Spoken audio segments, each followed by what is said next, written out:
Halo, selamat. Saya tidak tahu teman-teman nonton video ini pagi, siang, sore, atau malam. Jadi selamat pagi, siang, sore, atau malam. Sekarang rekam video ini saat di sini sudah malam. Apa kabar semua? Saya harap teman-teman semua punya kabar baik-baik saja. Saya minta maaf karena kita baru ketemu lagi di channel ini setelah 1 tahun lebih. Mungkin banyak teman-teman yang pikir saya sudah tidak buat video lagi.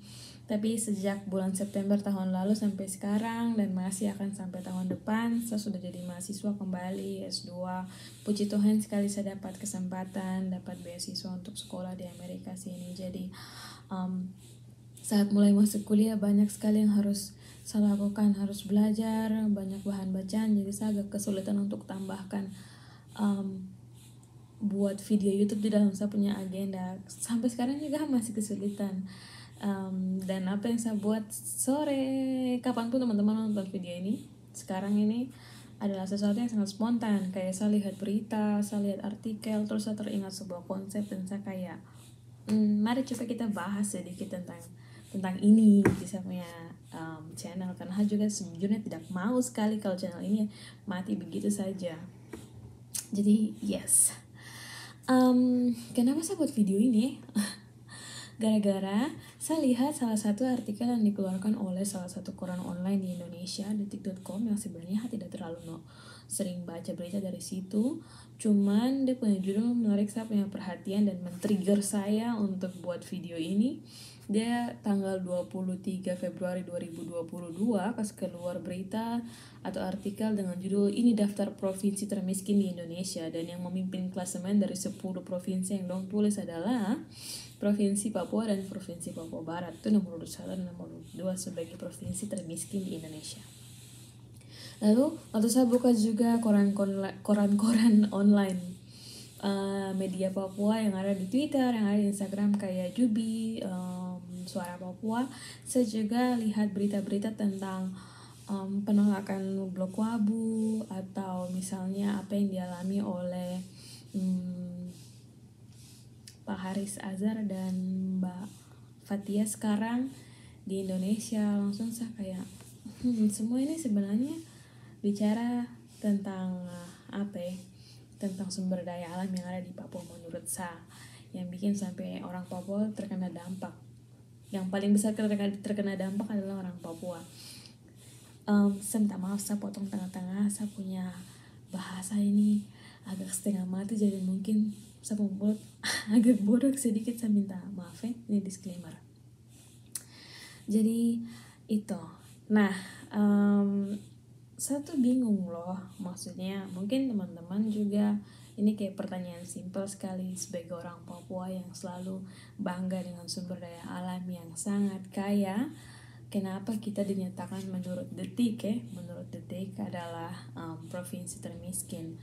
Well, maksudnya Detik pun dong habis research juga, jadi berdasarkan numpuh hasil penelitian kenapa kita dikatakan provinsi termiskin pada saat tong sendiri tahu bahwa tong adalah provinsi dengan sumber daya alam yang kaya.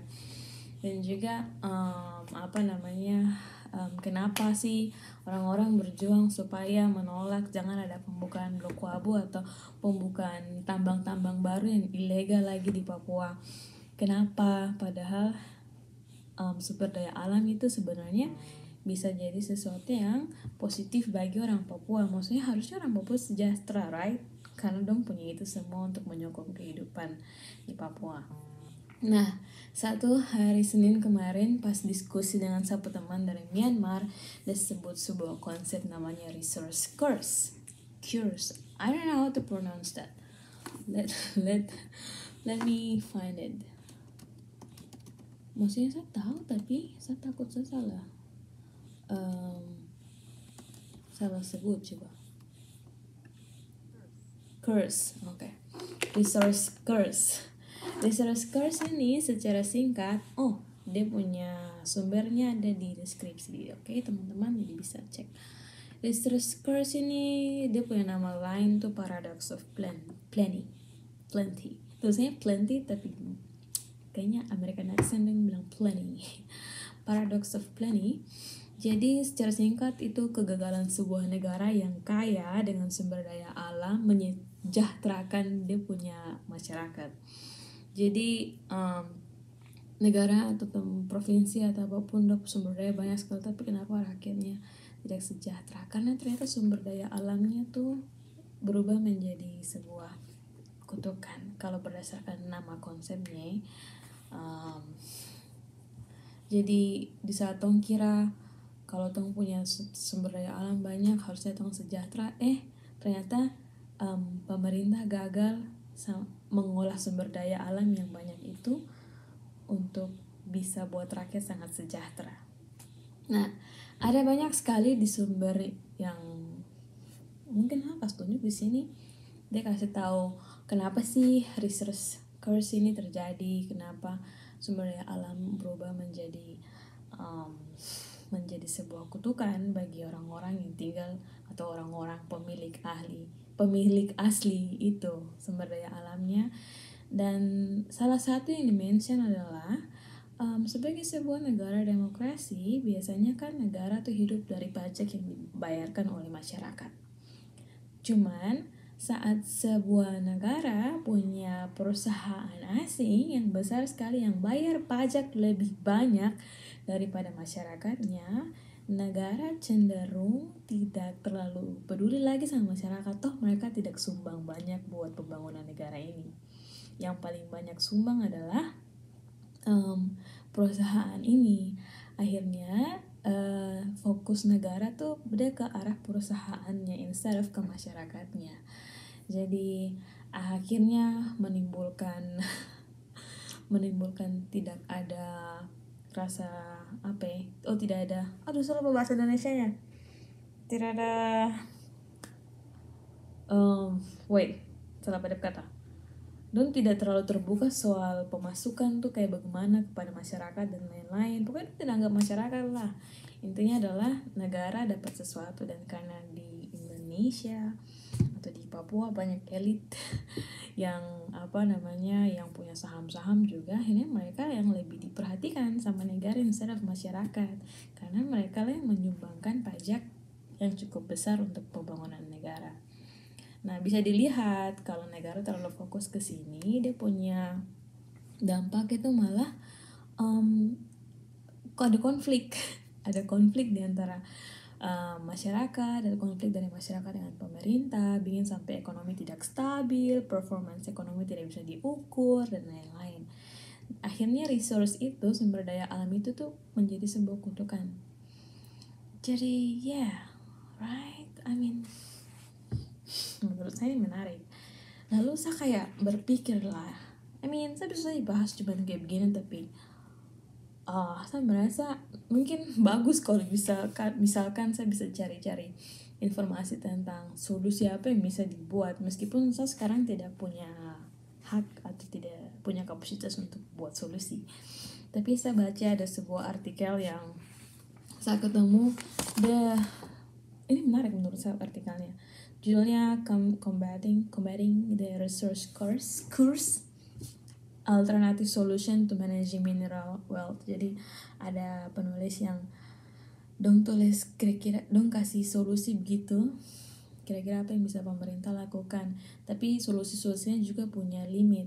Dan salah satu yang sebut adalah tentang privatisasi atau domestic privatisasi dan domestic owner. Jadi misalnya kayak contoh perusahaan yang kamu semua tahu sudah kasih 10% ke Papua. Si 10% ini tuh perlu dibuat kebijakan spesifik oleh pemerintah setempat supaya uang atau pendapatan atau hasil 10% itu tuh bisa dipergunakan sebaik mungkin oleh pemerintah untuk kesejahteraan masyarakat. Dan harus pemerintah setempat yang pegang itu supaya bisa kontrol, dan harus bikin kebijakan supaya masuknya ke sistem. Hanya saja dia juga bilang bahwa ada limitasinya. Limitasinya adalah misalnya situasi politik yang ada di lokasi setempat itu tidak bisa diprediksi ke depannya bagaimana, apalagi nanti provinsi Papua akan dibagi lagi pemekaran kan, mau dibuat pemekaran, jadi semakin susah untuk satu orang yang pegang pegang 10% baru atur. Kalau bagi-bagi kan mungkin akan jadi konflik baru lagi di antara sesama pemimpin provinsi yang baru misalnya.